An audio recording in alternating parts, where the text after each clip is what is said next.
سلام البنات، كي دايرين؟ مزيانين؟ مرحبا بكم في فيديو جديد ديالي.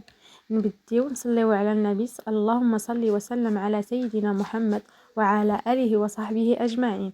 اليوم وجدت معكم طاجين بصدر ديال الدجاج ولاصوص، نتمنى ينال الاعجاب ديالكم.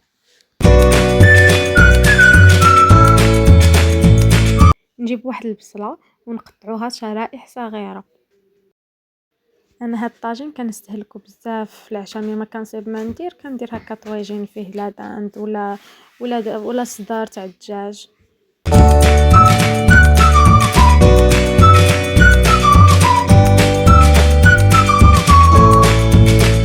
نجيب واحد الراس تاع الثوم نقصوه ولا نحكوه اللي بغيتو، لكم الاختيار.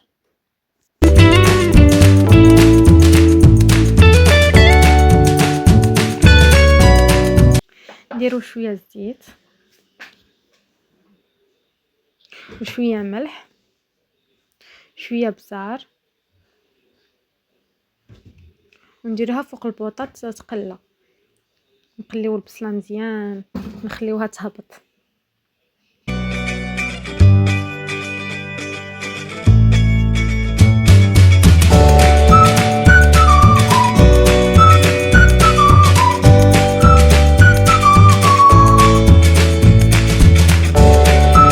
من نشوفوا البصله بدات تهبط نديرو شويه صدر تاع الدجاج على حسب الكميه اللي بغيتو.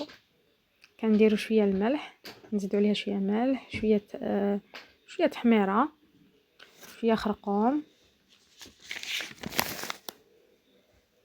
شويه سكينجبير، نخلطوهم شويه نحركوهم.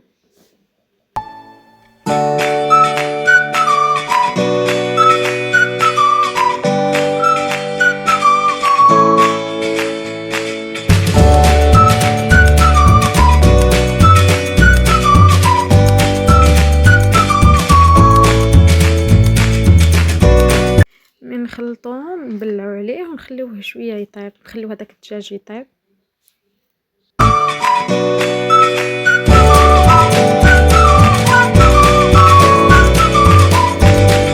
من نحسو بالدجاج طاب كنديرو طوماطيش على حساب اللي بغيتو. انا درت جوج طوماطيشات هنايا كبار، نص طيب ماشي كبار بزاف.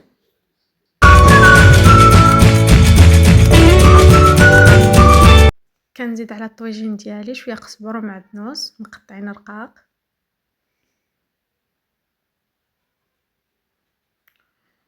وشويه طماطم مركزه، شويه ماشي بزاف. ايوا هذه هي النتيجه ديال الطويجين ديالي. نتمنى يكون نال الاعجاب ديالكم، وما تنساوش تخليو لي كومونتير كي جاكم الطويجين وتخليو جيم فضلا وليس امرا. وشكرا بزاف على المتابعه.